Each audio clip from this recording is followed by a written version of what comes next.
It is one of those events you hear about and say, why and how come? Then you watch and you say, why not? Yeah, it's the Great Pumpkin Race at Cedarburg's Wine and Harvest Fest. Photojournalist Andy Conkle floated the idea by me, so we checked it out yesterday. If you know your classic movies, you know that stories with both a banjo and a river don't end well for paddlers. The rhythm of the water. But at Cedarburg's Boy Scout Park on Sunday, there was a deliverance from dark times and a return to characters that make us happy. It was torn between Snoopy and a Teenage Mutant Ninja Turtle, and I think the turtle won. And I think it actually works. It's sort of a deformed gourd.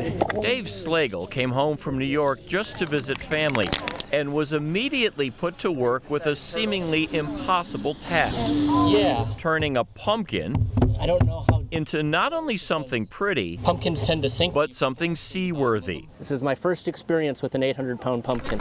Oh, not that he'd be paddling it. His brother would be skippering this gutted gourd. I don't want it to be just circles. And just a few feet away, his nemesis, Steve Sievers, was trying to turn another overweight pumpkin into a sleek kayak. I'm trying to thin out the pumpkin as much as possible to lighten it up. The lighter the better as far as I'm concerned, because I gotta paddle it. Maybe I'll take fourth place this year.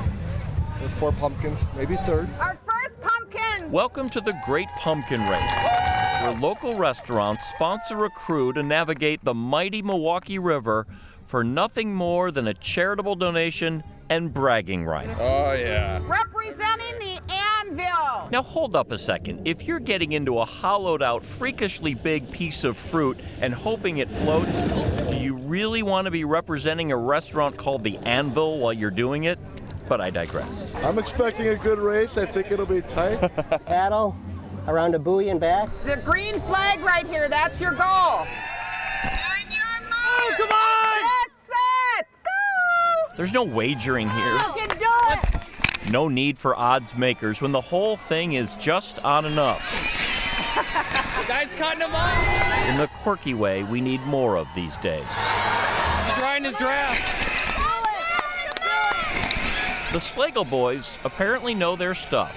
The Ninja Turtle came in first. A 5th win for Jim at the helm. I'm getting too old for this. Right behind him, Captain Seaver. The pumpkin race didn't last long, but the memories won't be squashed. This is the best kind of Pulp Fiction. Pretty good for the Slagle boys. Would you trust your brother to say, I'm going to carve out an 800-pound pumpkin and you're going to take it down the river? Are you kidding That's me? brotherly love right there. Just sitting in that thing and getting the gunk, the pulp, if you will, all over you. Well, the good news is you're pretty quickly in the river, too, to wash off that gunk. And is so $250 goes to the winning charity, so it's a pretty nice cause. And there's Yeah, a nice that is true. rivalry going on between those guys. Only one question. What happens to the gourd after they put it in the lake? I mean, it's not edible anymore, right? It's really not. They kind of leave it there for people to look at during the festival, and then they Okay. clean it up, and I imagine they recycle it properly or put it into a compost pile. So think about that when you're carving your pumpkin this year. Pumpkin envy. And I like the way he's drafting off him. He's going 1 mile an hour. Nobody's drafting off anybody.